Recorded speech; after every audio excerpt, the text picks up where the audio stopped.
Fala, bichos dessa minha natureza! Começamos mais um episódio do Bicho Gente Podcast e hoje a gente vai falar sobre ansiedade nos humanos da família multiespécie. A gente ainda não abordou esse assunto, então é um assunto muito importante para gente pensar. A gente já falou muito sobre o estresse do animal, né? A ansiedade do animal. Agora vamos pensar na ansiedade da pessoa que convive com esse animal, do ponto de vista de alguém que trabalha especialmente com isso. Do meu lado aqui eu tô com Irene Prestes, ela é antropóloga e psicóloga. Olá, gente, tudo bem? Que bom que vocês estão aqui. O tema de hoje tá quente nessa roda. Eu sou Fernando Félix, adestrador comportamentalista, e hoje a gente está recebendo a Angélica Cizanowski. Isso Acertei? mesmo. Acertei! Bem-vinda, Angélica. Obrigada pelo convite. Obrigada por você estar aqui. A Angélica é psicóloga, mestre em psicologia, especialista em terapia comportamental e cognitiva, atua na área clínica e na docência da Unibrasil e na Uniopet. Cheio de bagagem, cheio de história para contar pra gente, né? Vamos começar. A gente quer ouvir essas histórias todas aí. Vamos começar do começo. Você prefere começar por onde? Pela ansiedade ou pelo jeito que você chegou nessa missão maluca? Acho que vai ter uma coisa pela ansiedade, né? Bora, já que a gente tá ansioso agora, né? Bora, Angélica, vamos lá. Ansiedade aí. Que é Como que a gente ansiedade? pode ver a ansiedade, assim, partindo do ponto de vista mais leigo, né? Eu não sei o que é, eu só escuto falar, a pessoa tá acelerada, tá agitada, tá ansiosa. Uhum. Mas só sei até aí. O que mais que a gente pode entender do que é a ansiedade? Então, a ansiedade ele é um sentimento natural, normal de todos os seres humanos. É muito comum chegar no meu consultório e falar assim, ai, tira a minha ansiedade. E eu falo, não posso, de jeito nenhum. Porque a ansiedade tem uma função adaptativa muito importante, né? Aham. Eu sempre falo que se não fosse o medo, a ansiedade, o ser humano já teria sido extinto. O problema é quando essa ansiedade é além da conta, ela é demais, né? E o estresse é demais, né? Então, Uhum. a ansiedade nada mais é que essa reação a aspectos futuros, a incertezas, de uma maneira bem simples falando, né? Uhum. É esse medo de algo ruim que pode acontecer, mas que não pode acontecer também, né? Então, a ansiedade vem desse medo do futuro, digamos assim, de um jeito bem simples. Tá. Entendi. Amiga, eu vou pedir para você ficar um pouquinho mais perto do microfone. Ok. Tá bem? Então, você está tratando da ansiedade como sendo algo natural, né? Num primeiro aspecto, né? E que todos nós, né? Somos mobilizados por essa ansiedade. Uhum. E há uma outra ansiedade, né? Que é aquela que exige um trabalho clínico, né? Isso, exatamente, né? Quando a ansiedade ela é constante, ela é crônica, ela vai desgastando o organismo. E aí, nesse ponto, a gente precisa entrar com um procedimento, um tratamento psicoterápico, né? Ou medicamentoso, dependendo do nível de ansiedade. Uhum. Tudo isso acontece porque a gente tem uma parte do cérebro que é responsável pela nossa proteção. Legal. Então, que se chama amígdala, né? Então, Uhum. a amígdala, ela detecta os perigos e ela prepara o corpo todo ou para lutar com esse perigo ou para fugir desse perigo. Isso vem, né, lá dos nossos antepassados, né? Quando eles tinham que lutar com animais, né? Com os animais, tinham que se proteger, né? Hoje em dia, eu brinco que a gente mata um leão por dia, mas a gente não vê esse leão, né? Aham. Só que o cérebro ele ainda não aprendeu a diferenciar um risco real, um risco físico, de um risco psicológico interno. E ele age da mesma maneira com os dois tipos de estressores ou ansiógenos, né? Tá, legal. Aham. E esse processo acontece só com sensações ruins? Ou com desejos, com expectativas? Que tipo de sensação dispara a ansiedade? Então, como eu falei, ele dispara, né, essa amígdala que vai fazer todo o processo de preparação do corpo. Então, o que que o corpo faz? Primeira coisa, coração acelera. Porque o corpo entende que ele precisa levar mais sangue para as extremidades, para se ele precisar lutar ou fugir com esse perigo. Depois disso, a respiração acelera também. Isso de maneira geral, né? O ácido do estômago aumenta, porque se a pessoa tivesse acabado de comer, ela teria como lidar com isso para poder lidar com esse perigo. Então, é uma série de reações que o corpo vai disparando. Uhum. E qual que é a ideia? A ideia é que a gente tenha o perigo, né? Vou colocar assim, né, de maneira geral, isso que o Isso. corpo entende, né? Tá. Que a gente tem o perigo, que a gente lide com ele e depois essa reação passe. O grande problema, né, isso que eu tô falando do problema da ansiedade crônica, é quando essas reações não passam. Então, assim, ó, é o coração acelerado todo o tempo, é a respiração ofegante todo o tempo. Então, aí isso pode gerar desgastes mesmo no organismo.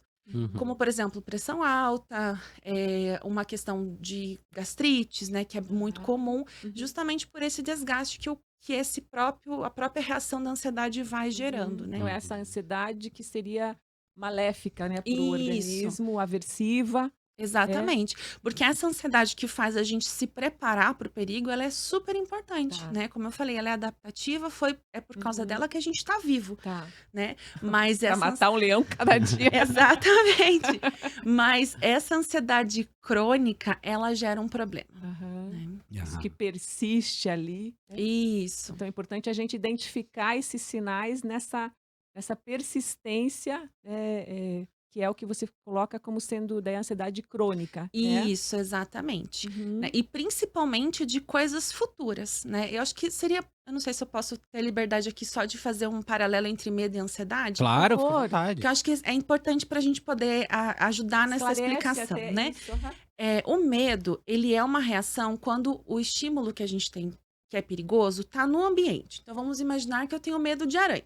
Se tem uma aranha aqui, eu vou sentir medo, né? Então, o meu corpo vai fazer toda essa preparação para eu poder ou fugir dela ou fazer alguma coisa com ela, jogar fora, matar, assim por diante. A ansiedade é quando o estímulo não está presente. E eu acho que essa é a parte importante, né? É quando eu acho que pode ser que numa dessa tem uma aranha, né? Uhum. E aí eu já fico pensando, mas aonde que pode ter, aonde que ela tá? E eu acho que esse que é o ponto importante da ansiedade, Legal, porque legal.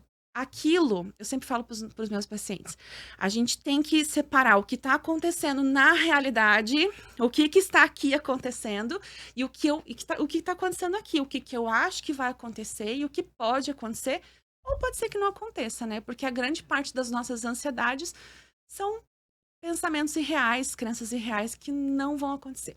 Aham. Legal, mas que tem efeitos, né? O organismo sente Exatamente, esses Irene. efeitos, se concretiza, né? Nesses Isso. sintomas Porque físicos, orgânicos, exatamente. né? Aham. Porque o cérebro, ele não sabe Ele não- que identificar. você falou inicialmente que ele não sabe identificar o que é real, né? Do Isso. que não é real, da realidade, né? Exatamente. A amígdala dispara, depois daí que vai levar essa informação lá para o córtex, vai fazer o processamento da informação, mas aí a gente já tá ansioso.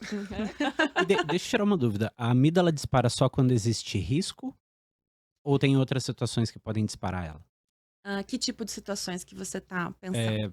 Porque no adestramento a gente trabalha muito com motivação. Aham. Só que dá pra perceber uma coisa é muito claro, assim, de perceber. Quando o cachorro tá motivado demais e perde o limite, o corpo dele começa a se movimentar como se ele estivesse sendo atacado. Aham. E daí começam muitos problemas de comportamento, tipo, 2 cachorros brigando dentro de casa. A pessoa fala assim, mas eles se davam bem, eles ficavam ali brincando, brincando, brincando. De repente, começaram a subiu o calor da brincadeira e começaram a brigar, Aham. né? Tipo, brincadeira de criança que dá choro e tal. Aham. Então, a gente pode considerar que eventos motivadores ou que o indivíduo, que aquele animal, vamos colocar assim, deseje São todos muito, animais, que né? são todos, Os né? animais aí. Aham. Esse estímulo pode ser um disparador de ansiedade? Ele também dispara o trabalho da amígdala? Também pode disparar, né? Principalmente se tem algum, como você falou, tem algum sinal. Porque esse que é o problema da ansiedade, né? Não é o estímulo em si, é um sinal de que pode ter algum estímulo. Né? Aham. Então, Legal. Então, qualquer tipo de antecipação a gente pode Isso. considerar como ansiedade. Normalmente a gente considera, né, as antecipações de perigo, mas pode ser qualquer antecipação. Uhum, Aham. uhum. Legal. E hoje isso é a frequência Ai, ai, ai. Cheguei no ponto. Jéssica, como é que Ai, você ai. está? Olha, eu percebi que depois da pandemia, Hum. assim, aumentou numa quantidade muito grande de casos de ansiedade, de problemas de saúde mental, né? Então, realmente agora, assim, a gente vive num momento de muita ansiedade.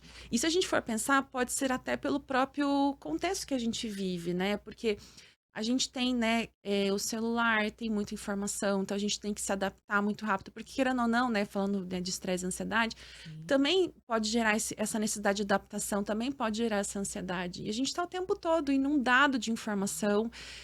A gente abre o Instagram, tá sempre alguém falando que alguma coisa que a gente faz tá errado ou que é perigoso, né?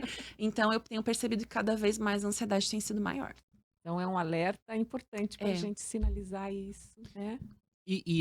Como que você aborda a ansiedade na tua linha de terapia? Como que é? Vamos chegar no tratamento, Isso. identificando a ansiedade, Né? dizendo que essa ansiedade ela se manifesta, né, por sintomas aí físicos e que se ela é Isso. persistente, ela é um alerta, né? Ela está Isso. dando um alerta.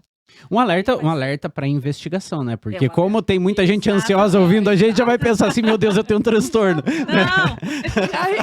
Exatamente. Exatamente. Qual é o caminho? Vamos chegar até lá o caminho para daí chegar no tratamento. Exatamente. Nem toda ansiedade é um transtorno de ansiedade. Acho que é importante a Aham. gente lembrar isso, né? Legal. O que gera esse transtorno de ansiedade é quando realmente o corpo tá dando esses sinais de desgaste. Então, se a gente for pegar, né, a nossa definição, né, de transtorno de ansiedade generalizada, por exemplo, um dos sintomas é um desgaste, um cansaço maior, é onde o corpo já começa a dar esses sinais, né? Mas você não precisa procurar atendimento psicoterápico quando você tá nesse momento, né? Você pode procurar antes, né? Para aprender a lidar com algumas questões, legal. né? Uhum. E o trabalho, basicamente, a gente primeiro identifica, né? Quais são os pontos, os gatilhos que geram essa ansiedade. Para cada pessoa é diferente, né? Então, para algumas pessoas é uma questão de autocobrança, para outras pessoas é uma questão de habilidades sociais. A gente identifica e vai trabalhando no processo terapêutico, treinando habilidades, né? Ou de maneira geral. Mas uma coisa que a gente faz, que eu costumo fazer logo de início, é dar ferramentas para essa pessoa diminuir de maneira imediata, assim, esses sintomas da ansiedade. Até porque, assim, ó, vamos dar um exemplo. A pessoa, ela tem ansiedade por falar em público, né? Como analista do comportamento, eu entendo que ela precisa falar em público para diminuir essa ansiedade. Uhum. Mas se eu só jogar ela na frente de 50 pessoas, ela vai ter uma ansiedade, uma crise de ansiedade. Vai espanar.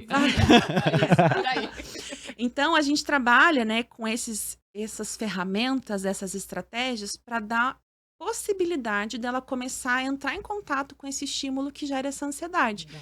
Por exemplo, né, o falar em público ou a habilidade social de maneira geral com outras pessoas, né?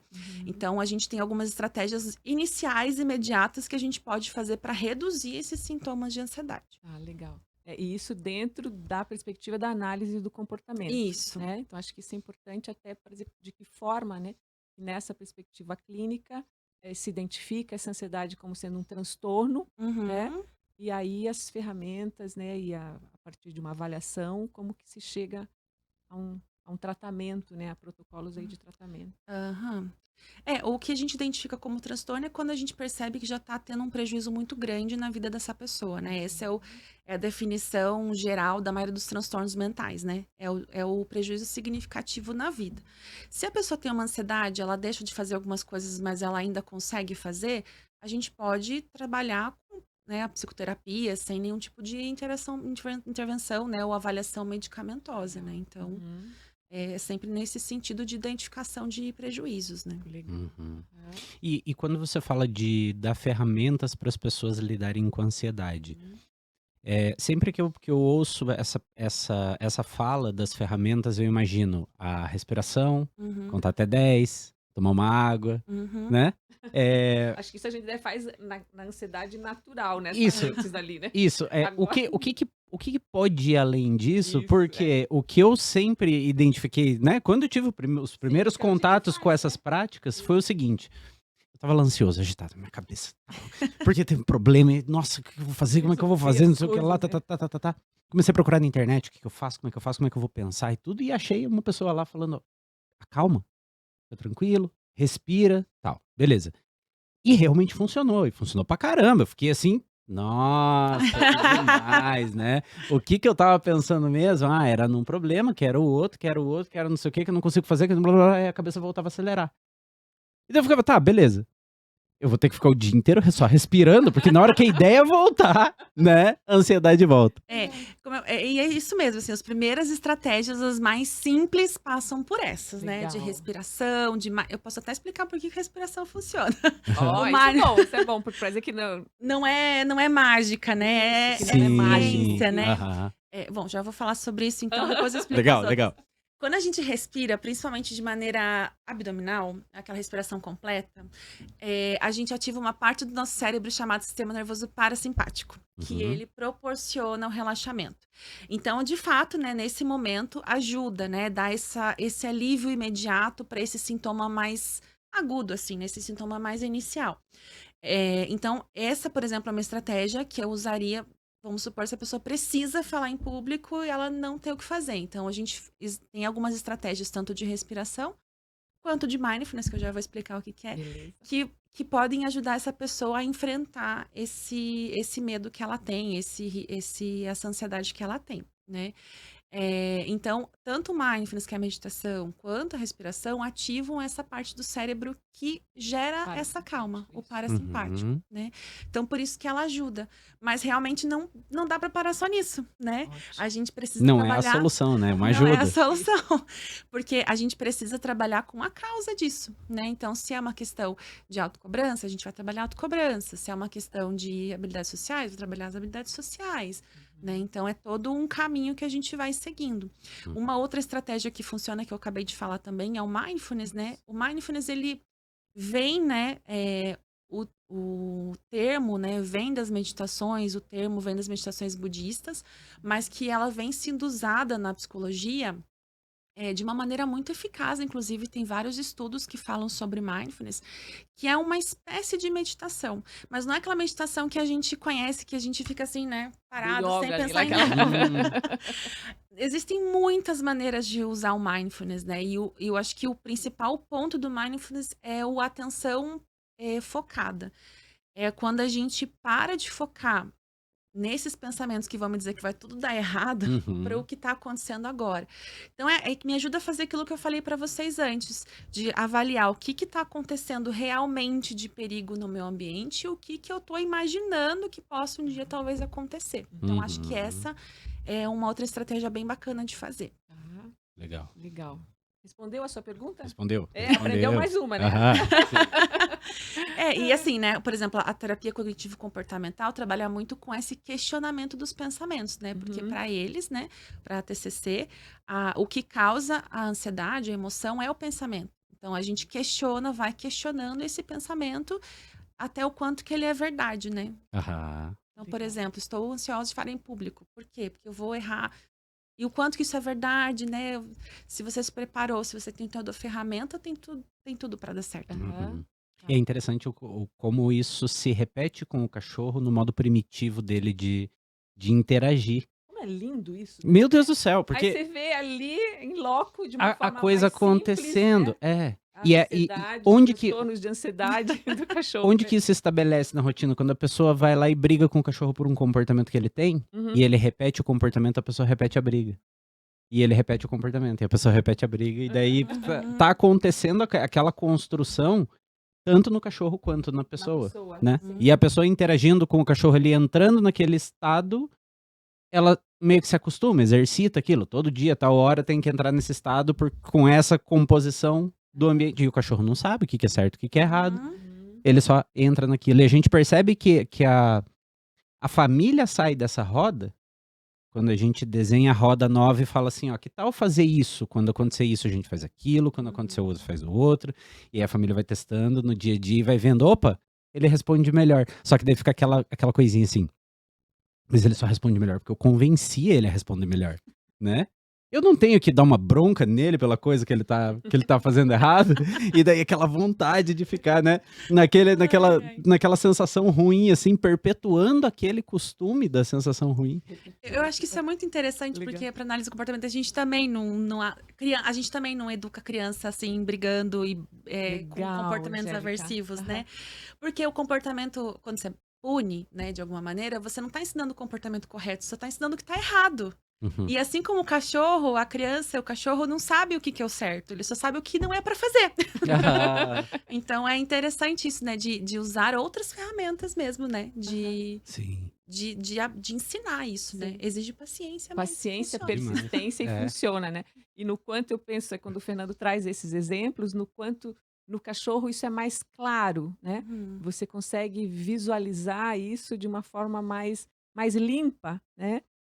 Não mascarada, né? Não velada, Uhum. do que no humano, que às vezes só vai aparecer cronicamente, né? Exatamente. Então no quanto ele pode nos ensinar alguma coisa, né? O cachorro Muito. pode nos ensinar, né? Muito. E eles têm uma facilidade, como a cabeça deles é muito mais primitiva, que a nossa quantidade de processos que eles fazem também tende a ser menor e mais rápido, tudo acontece mais rápido. É. Então, um tratamento de ansiedade num cachorro pode acontecer em 2 meses, 3 meses, já numa pessoa, acredito que, né, nesse tempo já não seja tão possível corrigir uma ansiedade de vários anos e tal. Aham. É o que eu sempre falo, né? Se você demorou 30 anos para adquirir Pra uma chegar aqui, ansiedade, não vai ser em não 3 vai ser em dias. 3 dias, né? Três que a coisa vai. Assim, com essas estratégias que eu comentei, a gente tem resultados rápidos. Então, assim, não assim de cura, né? Mas assim, em um mês, 2 meses, a gente já consegue fazer com que essa pessoa volte a fazer as coisas que ela tinha parado de fazer. Né? Então, Uhum. resultado dá, né? Só que Aham. aí Sim. exige A essa persistência. dedicação. Aham. Até virar costume, fazer parte da rotina. Treinamento. Tem essa. Já vi em vários também, cada um falando um prazo. Existe um prazo, uma média, um período que a pessoa leve para consolidar esses comportamentos? Porque no começo é esforço, né? Com adestramento é assim também. Extremamente isso. Você esforça muito e tem toda aquela engenharia para você descobrir qual é o exercício que vai funcionar para aquele indivíduo. E daí você se esforça e faz no tempo, regradinho, frequência, tantas vezes por semana, que não sei o quê, e daí você faz, de repente vai ficando fácil, vai entrando no ritmo, quando você vê, já tá incorporado à vida, a tua vida, a vida do cachorro, e tá tudo, né? Tá tudo funcionando. Com a gente é assim também? Não tem como a gente dizer um prazo, né? Porque o ser humano tem muitas variáveis a mais, né? Muitas. Muitas Né? variáveis. Então, a gente, né, não tem como estabelecer exatamente um prazo, mas é mais ou menos nesse sentido mesmo, de no começo exige um esforço maior, uma consciência maior para o que a gente está fazendo ali, e depois isso vai ficando mais natural. Uhum. Legal. Uhum. E como que o contato com o cachorro entra no tratamento? Essa que era a Então parte. vamos É isso que eu falar quero saber. Mas conta Até devagar, agora- tô muito curiosa. Até agora é o preâmbulo, né? Isso, até agora que a coisa tava ali dizendo para que se veio, né? Então, com a minha prática, eu andei percebendo, porque assim, né, a gente teve uma mudança muito grande nas relações entre animais e humanos no decorrer dos anos, né? Então, nos últimos anos, principalmente na pandemia, que eu acho que as pessoas ficaram mais fechadas, mais isoladas, né? Elas criaram talvez um vínculo mais forte com os seus animais, porque tinham que ficar ali dentro de casa, né? Mas isso, eu fui percebendo o quanto que esse animal também passou a entrar dentro da terapia. Deles me falando, porque meu cachorro, que eu perguntava, o que você gosta de fazer, o que te relaxa, né, pra gente poder identificar estratégias. Quando eu passo a mão no meu cachorro, quando eu brinco com o meu cachorro. E aí, né, foi que eu fui começando a perceber, né, por que não, então, usar algo que essa pessoa já tem disponível no ambiente dela, ela já tem uma relação positiva com ele, para poder, por exemplo, ensinar o exercício de mindfulness, né? Para ensinar o exercício de respiração, para que esse animal consiga ajudar. Até porque os animais são muito sensíveis, né? Uhum. Então, às vezes, ele percebe a ansiedade antes da gente, né? Ele vai perceber quando a gente vai perceber, a gente tá ansioso e o animal já tinha percebido, porque já estava perto da gente, né? Sim. Então, eu fui percebendo um pouco isso, né? E a partir dessa percepção, eu fui inserindo, né, esses animais junto nas tarefas, né? Então, existe um exercício de mindfulness que existem vários, né, como eu falei, mas existe um que a gente usa os sentidos. Então, eu falava assim para o paciente, a ideia é trazer para o contexto de agora, né? Já, né, que teu gato tá ali do lado, o cachorro tá ali do lado, use o seu tato para poder prestar atenção na sua mão, segurando os pelos do cachorro, acariciando o cachorro. A visão, né, você olhar esse cachorro, então, para trazer todos os nossos sentidos para aquele momento de agora, para tirar esse foco daquele pensamento intrusivo, daquele pensamento que estava gerando, né, que poderia estar influenciando nessa ansiedade. Uhum. Então, a partir disso, eu comecei a criar, né, sugerir para eles de tarefas de casa que fizessem esse tipo de exercício, né, e isso tem dado bons resultados. Eu trabalho muito com ansiedade, né, mas a gente tem vários artigos que falam no tratamento da depressão, no tratamento do autismo também, né, na evolução das habilidades sociais, né, e até vários artigos que falam realmente assim o quanto que o contato com os animais reduz a frequência cardíaca, melhora a respiração. Então acho que ele só tem vantagens, assim, né? Principalmente porque já como eu falei, eu não sugiro que a pessoa, se ela não tem um animal, que ela tenha, né? Porque eu sei que envolve muitas outras questões, não é simplesmente o ter o animal ali, né, para esse contato, Aham. porque existe uma questão de financeira, uma questão de disponibilidade. Então, se o paciente já tem o animal, então a gente pode incluir ele dentro das nossas tarefas terapêuticas. E os teus exemplos com os teus pacientes, quando você trouxe, né, essa inclusão dos animais deles, né? Uhum. Como foi isso? Então, eu acho que aconteceu, Irene, de um jeito muito natural, assim, sabe? Tá. Porque eles já vinham me falando, assim, né? Aham. Que eles gostavam de passar tempo, gostavam de brincar. Então, veja, eu sempre falo, né? O psicólogo tem que saber o que que é terapêutico nisso, né? O paciente só tem que fazer e se sentir bem fazendo Aham. aquilo, né? Mas aí a gente entende, né? Que o fato dele estar brincando com o cachorro, ele tá mantendo o foco no presente, não em alguma coisa, né? Na ansiedade, por exemplo, que a gente estava falando. Pacientes com ansiedade, com transtorno de pânico, com crise de ansiedade, né? Eu sugiro, passeie com o seu cachorro, porque tem pessoas que quando tem ataque, crises de pânico, né? Síndrome do pânico, não saem de casa. Então, minha sugestão é pega teu cachorro, dá uma volta na quadra, né? Para ajudar nesse suporte, né? E a gente tem visto hoje, né, que isso tem avançado bastante, até com leis, né, de animais de suporte emocional. Então, Sim. eu acho que as coisas estão mudando, né? Talvez a gente precise de mais pesquisas para Pra poder, Aham. enfim, né, verificar realmente a Isso, eficácia disso totalmente, né? O que a gente tem são pesquisas mais avulsas, né, de terapia assistida, dessa questão do autismo, né, mas talvez a gente precisasse de mais isso, e imagino que está crescendo Tá esse crescendo. campo. Ah, Foi isso que me passou, assim, né? Que você toma essa estratégia em virtude de uma condição de pandemia, em virtude da tua análise clínica, Isso, né? porque assim, a gente tenta usar o que faz sentido para o Isso. paciente, Aham. né? E se aquela relação faz sentido para o paciente, então a gente usa ela como Sim, benefício, isso. né? Mas aí, em termos de estudos, né? De estudos científicos, o que a gente tem hoje ou não tem, se você tem conhecimento disso, ou né, para fora dessas questões específicas para o autismo, né? Uhum. Então, num trabalho de ansiedade especificamente. A gente, como eu falei, tem poucas pesquisas, Tem mas poucos. algumas tem. Aqui no Brasil eu vi algumas com relação à terapia assistida, né, de Tá. autismo, mas também, por exemplo, com depressão, recorrência de depressão, as recaídas, né, que os animais ajudam. Eu tenho artigos muito interessantes com relação a idosos, né, o quanto que os animais ajudam nos idosos, tanto nessa questão de vida ativa, né, de, como eu falei, sair passear com o cachorro, uhum. diminuir essa falta do contato humano, né, que acaba aparecendo mais nos idosos, né. No exterior tem mais pesquisas relacionadas ao mindfulness, né, aqui no Brasil é difícil a gente achar essa relação do mindfulness com os animais, com a terapia assistida. No exterior tem mais. Então, tem artigos interessantes relatando, né, pessoas que têm, por exemplo, traumas, estresse pós-traumático, e a junção do mindfulness para isso, porque para algumas pessoas o mindfulness, aquele mindfulness livre, que é você só perceber o seu corpo, perceber o ambiente, ele pode ser ansiógeno.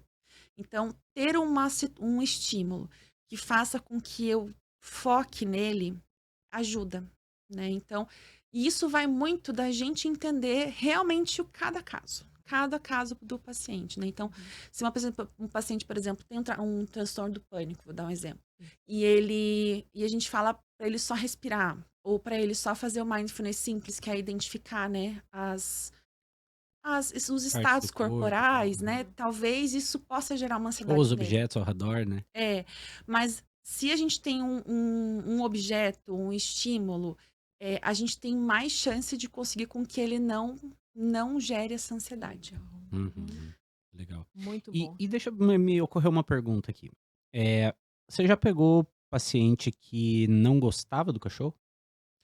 Então, é como eu falei, né? Eu só uso essa estratégia quando o paciente já Quando ele já tá- sinalizou que gosta. Quando ele já Ah, relatou. Essa tá. análise clínica Isso. que a Angélica faz, né? É a partir do que Do que o pacientes paciente já traz. estão relatando, Uhum. é a partir disso. Mas só para fazer uma provocação para você. Não, eu pergunto porque eu já peguei vários casos assim de que a família me contrata porque determinada pessoa, tipo a mãe da casa, não queria cachorro de jeito nenhum. Assim, daí é o- E daí vai chega o entrar. presente de grego, Mas né? olha, sabe que isso é interessante? Tem casos, é muito comum, assim, né? Principalmente crianças, adolescentes, que os pais não querem, né?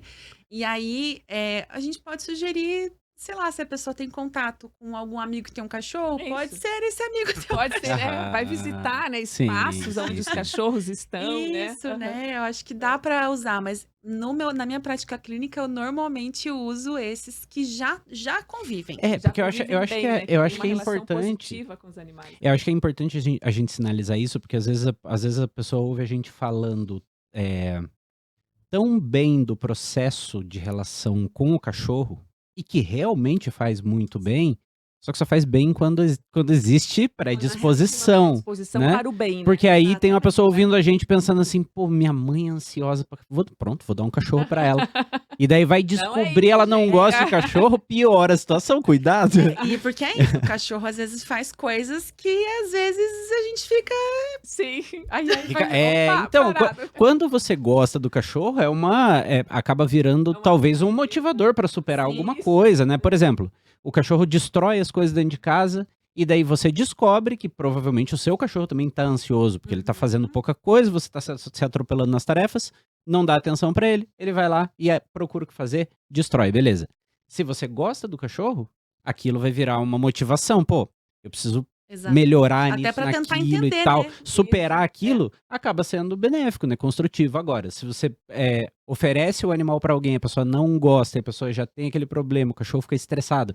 Cara, o que eu vejo de cachorro apegado, tipo, tem a família, todo mundo dá atenção pro cachorro e tal, o cachorro só dá atenção pra aquele que não tá nem aí, o cachorro fica preocupado, fica apegado e tal, e a pessoa não gosta e acaba criando uma relação Sim. mais difícil. Eu né? acho que é interessante, bem importante mesmo falar sobre isso, né? Porque os animais não são objetos, né? Isso. Eles têm ali, né? Eles são seres vivos, né? A gente tem que ter o respeito com eles, né? Então, por isso que como eu não tenho essa capacidade de adestramento para poder chegar na casa e poder fazer todo esse trabalho, eu já uso só pacientes que têm essa Que já estão relação predispostos a, Isso. né? E no quanto, acho que daí o Fernando pode complementar, você tem esse olhar clínico que define, né? Isso. Então é possível e que isso com certeza é benéfico e tem trazido bons resultados terapêuticos para a pessoa, né?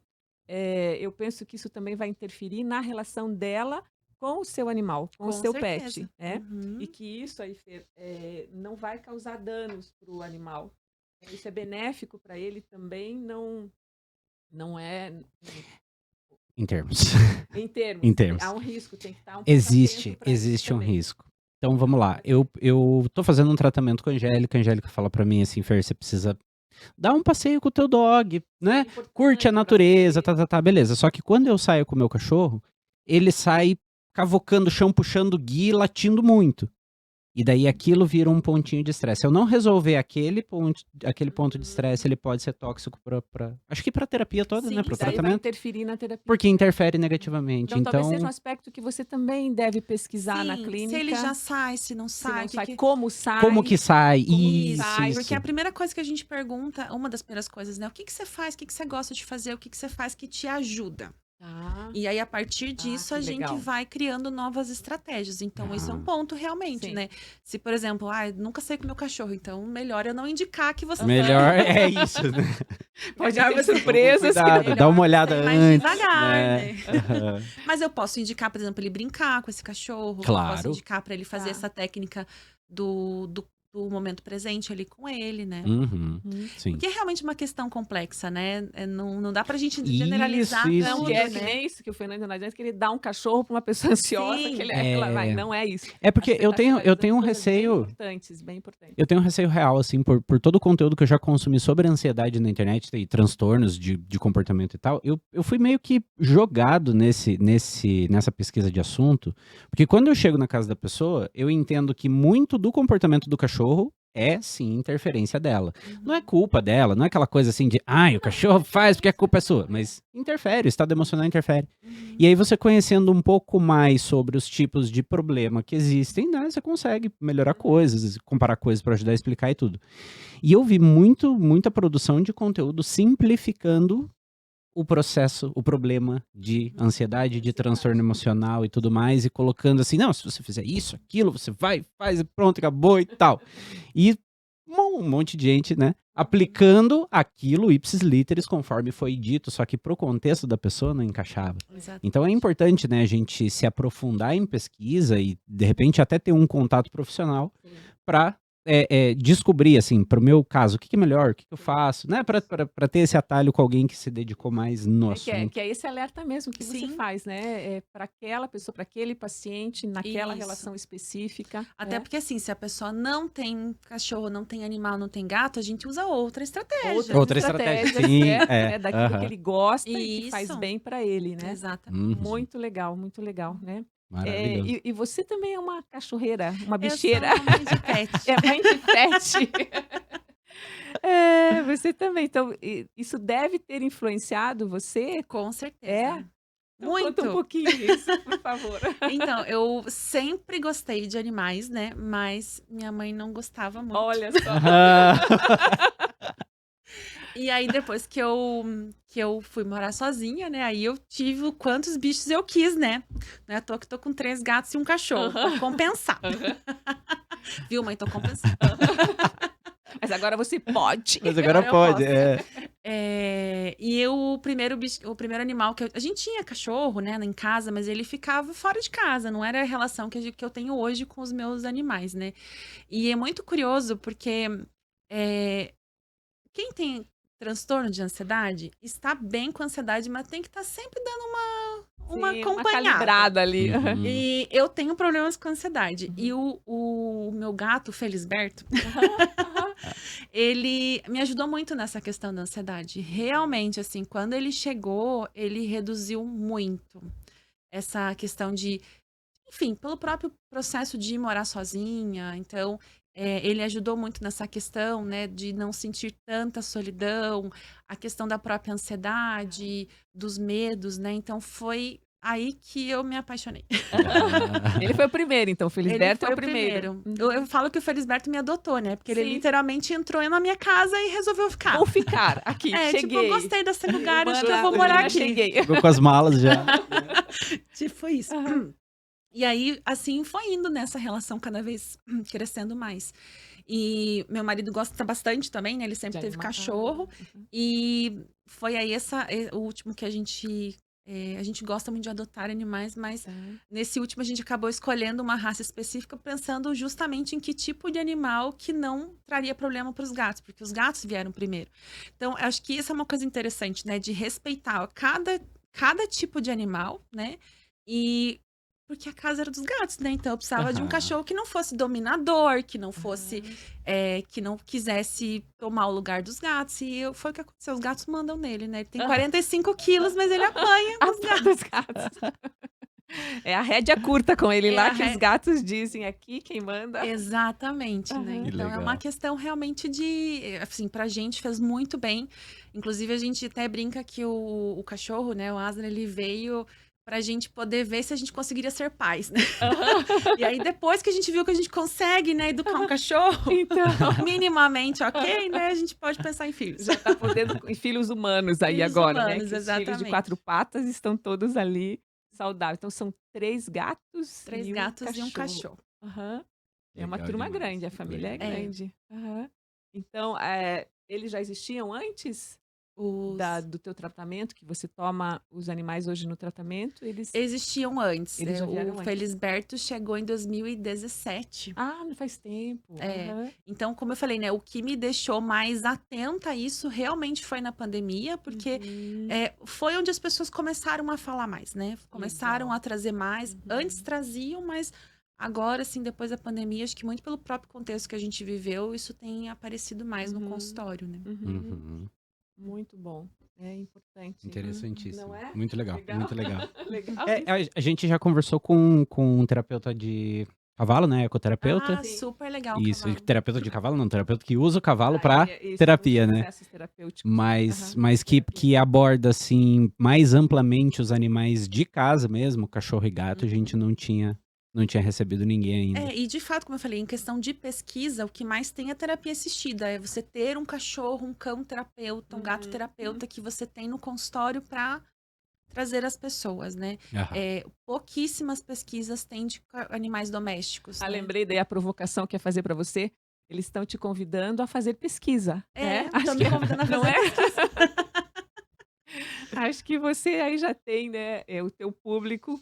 Tem caminho para, né? Pesquisa Sim, para sim. melhorar cientificamente, né? Dados que possam comprovar e beneficiar. Contribuir, né? Contribui Sim. isso, né? Demais. E facilita essa relação. É porque a visão prática é muito escancarada, né? Uhum. É muito diferente, assim, você vê que uma pessoa...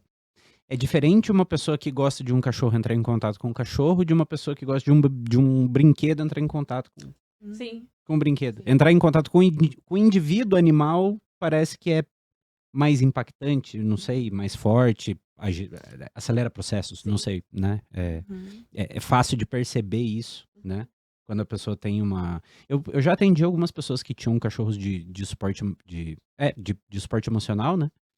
E essas pessoas, o mindfulness delas era exercitar com o cachorro, ensinar truque, fazer brincadeirinha, concentrado Sim, e tal. porque o foco ali é completo, né?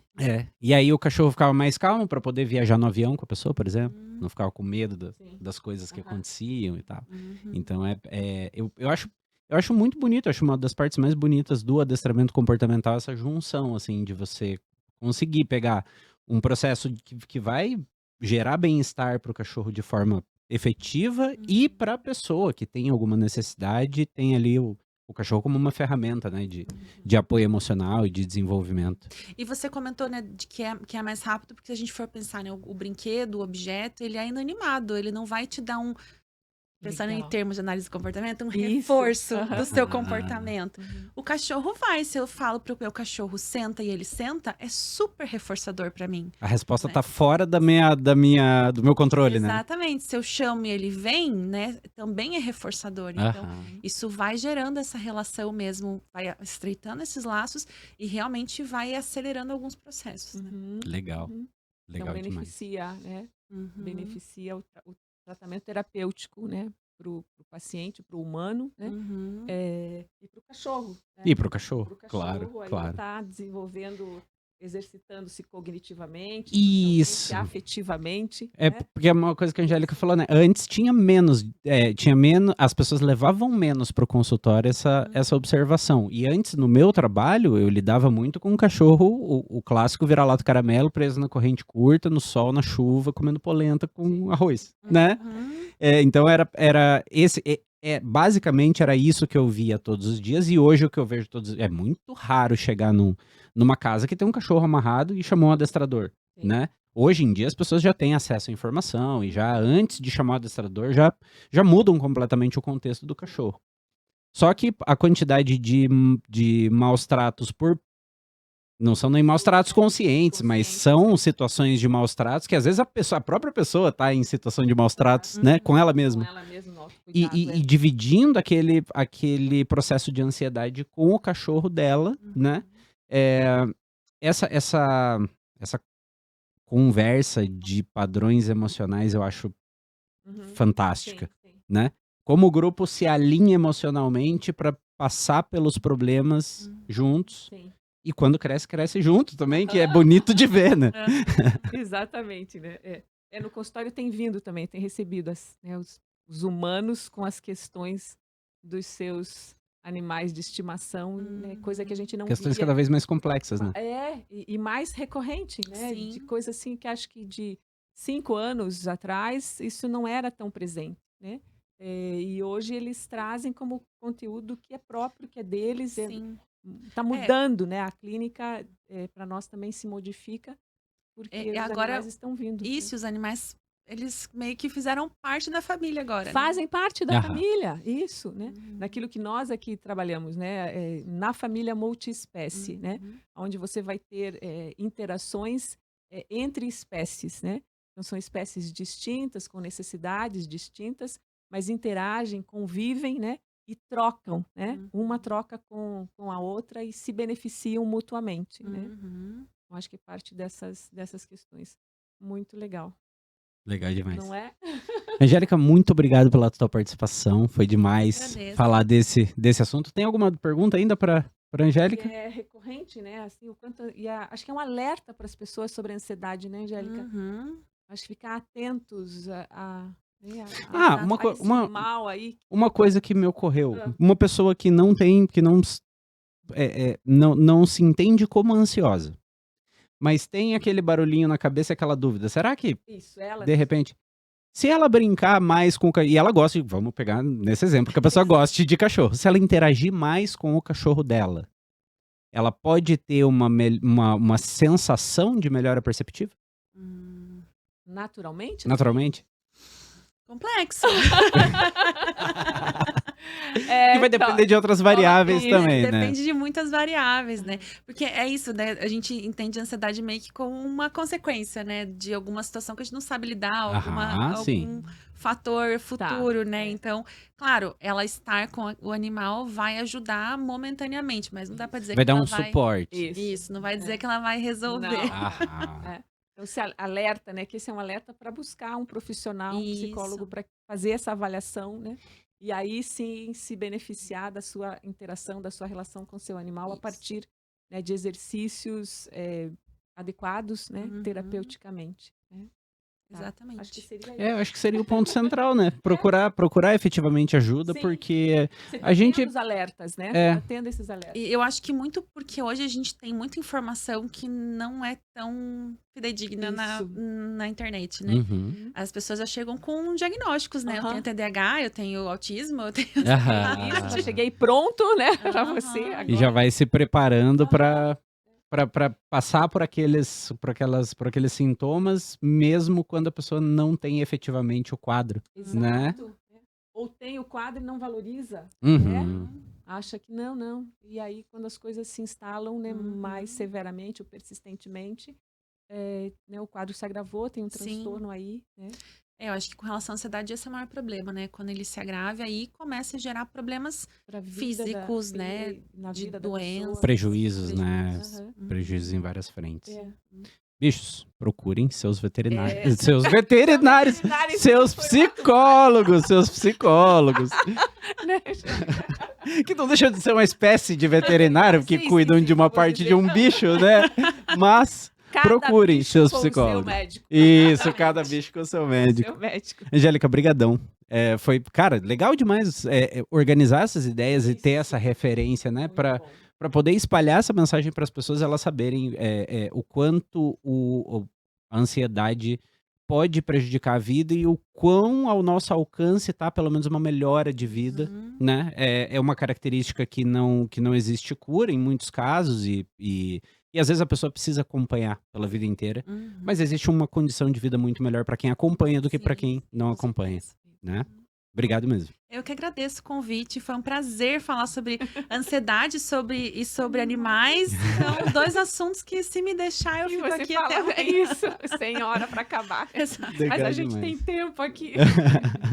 Muito feliz com a tua participação. Obrigada mesmo, Angélica. Eu que agradeço. Bichos, e obrigado a vocês por terem assistido esse episódio até o final. Vocês podem acompanhar o Bicho Gente Podcast no YouTube, no Spotify na TV Mais Pet, toda terça e quinta, às 9 da noite, Isso. atualmente. 21 horas. É um canal de TV aberta. Se você tem a parabólica da Sky, não precisa pagar nenhum plano, o canal é aberto, você pode assistir 2 vezes por semana lá, um episódio novo para vocês. Pode ir para o trabalho ouvindo no Spotify, pode assistir no YouTube, pode comentar. Comenta aqui, fala com a gente, troca sua ideia, dá sua ideia de episódio, de tema, de assunto, de profissional que você queria ver, falando sobre a relação dos humanos com os animais nesse novo modelo de família multiespécie, né? Um agradecimento especial aos nossos parceiros do Lado B Studio, que estão oferecendo toda essa qualidade de captação para vocês curtirem os nossos assuntos. Tamo junto e até o próximo episódio. Até. Tchau, tchau. Gente, Tchau, tchau. até mais. Tchau, tchau.